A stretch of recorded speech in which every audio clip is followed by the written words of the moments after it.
Listen, a sower went out to sow. And as he sowed, some seeds fell on the path, and the birds came and ate them up.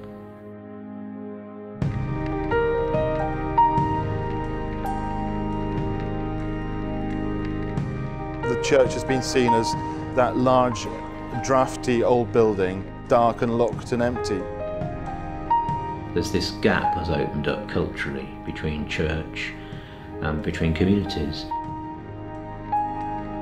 Unfortunately, secular life has overcome the church.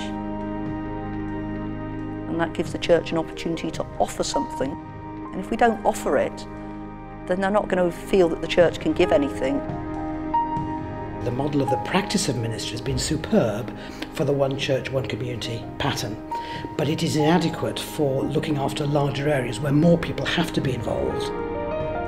If we stick in the same rut as we've been in for year after decade after decade, then yes, God help us.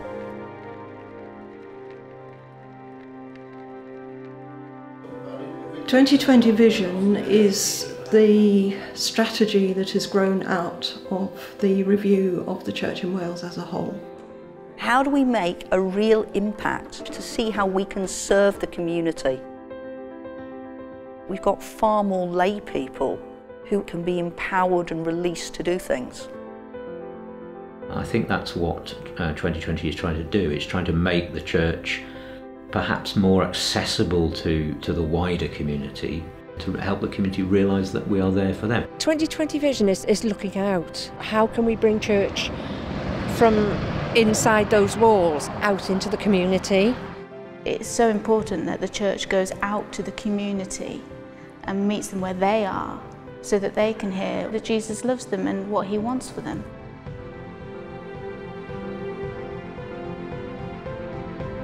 Ministry areas are the units of ministry into which the province is reorganising. Ministry areas for me is actually coming together into that bigger picture of seeing what we do well together, of strengthening our individual parts within the picture.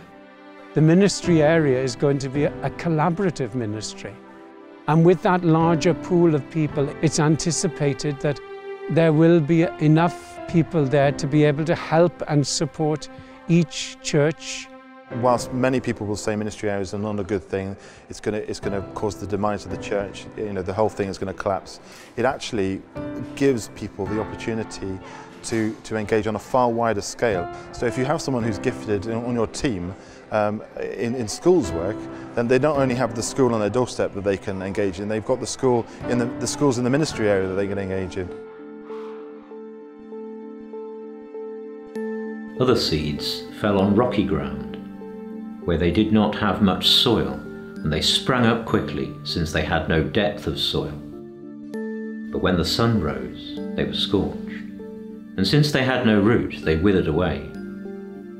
Other seeds fell among thorns, and the thorns grew up and choked them.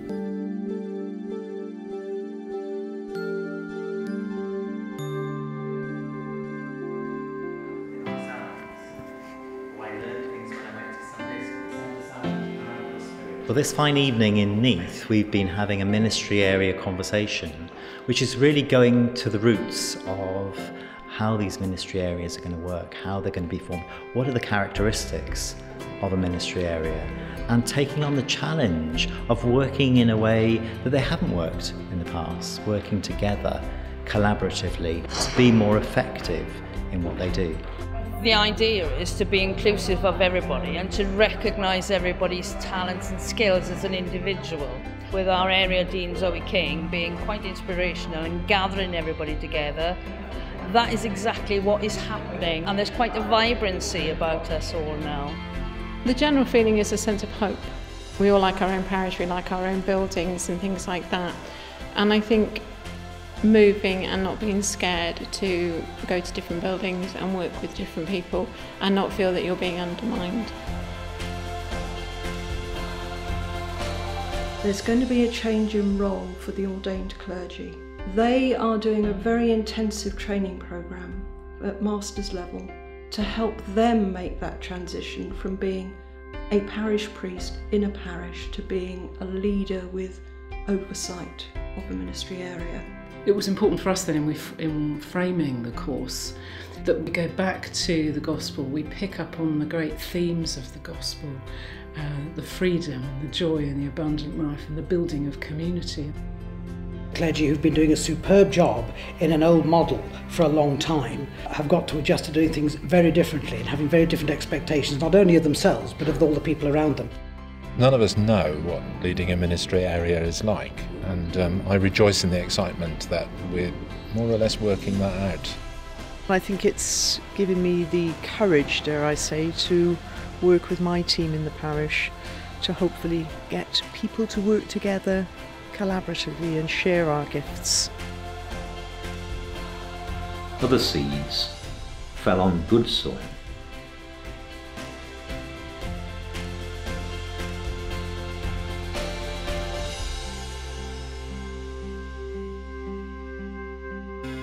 We've been doing some chaplaincy work here at Gower Show. I think each church brings a bit of their own expertise. We who are the body of Christ need to be out into community too. Jesus' life and his ministry is always an inspiration.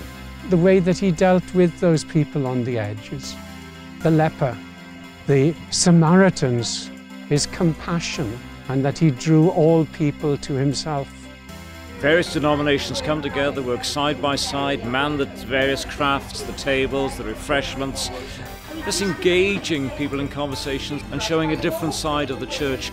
It's a beautiful thing to see when brothers and sisters in the family of God find a common ground to serve alongside each other. You really do sense that God is pouring out a blessing. All through the Bible it says we will tell our next generation. We will tell the truth, we will tell the stories. Here we've seen a fantastic Sunday school grow from a group of mums that came to us that wanted to do something but didn't know what to do. Oeddan ni'n ffeindio bod pawb yn brin o amser, a felly ers maen nhw wedi cymryd cyffmi ymlaen, mi oedd yr person hwnnw yn medru rhoid yr amser i'r rhieni. Un o'r pethau dwi'n mwynhau am y clwb ydy bod y plant yn cael storïon am y Beibl sy'n nhw ddim fel arfer allan gael. Hefyd maen nhw'n dysgu beth i pwrpas Iesu yn bywyd. The report that came back from Lord Harris in the Bangor Diocese has had a tremendous effect. Some of the recommendations he made was full-time children's and youth workers. In the diocese we've now got 4. They equip others to go out and do outreach and missionary work in the communities. What the bishop's doing is going out to all of the parishes in the diocese, so he gets to see people where they are and they can then question and talk to him about how things are going in the diocese as a whole. The whole point of our strategy is that it's bottom up rather than top down. So he's going to the people and finding out what 2020 vision is effectively for them. It's about getting the church onto the streets. It's about getting the streets engaged with the church, and when that happens, then miracles can happen. Local churches know what they need and what their communities need much more than perhaps the diocese centrally does, and this is a way of bringing more power back to local communities and local churches. It's a picture of transformation. It's a picture of hope, and it's so exciting to be part of it. When people are eating and having a drink, they're more inclined to relax and open up. It's a safe place for people to come to. So the cafe and other things that have been started haven't been what I've been doing. It's what a group of lay people have been doing and felt empowered to actually go and do. I was drinking for 20 odd years, you know, a very long time. And I went to AA. Basically, I'm recovered. What's replaced it is the love of God. People around here know me and they've seen me change and alter, you know, for the better. And that wouldn't have been possible without this church. It's just opened up an entire new world for me. It's absolutely fantastic. Other seeds fell on good soil and brought forth grain. Some 100-fold, some 60, some 30. Let anyone with ears listen. In the end, what this is about is a new flourishing in the diocese. The kingdom of God proclaimed more visibly, more audibly in the wider world. Vibrant communities for the growth of the church and of the kingdom of God. Restructuring the diocese, reimagining ministry, revitalising the churches and rejuvenating the people. Yes, there's going to be challenges, but that's going to be part of the fun. Look at the reward we're going to get at the end of it. The church has a future because it is led by God through the example of Jesus Christ and in the power of the Holy Spirit.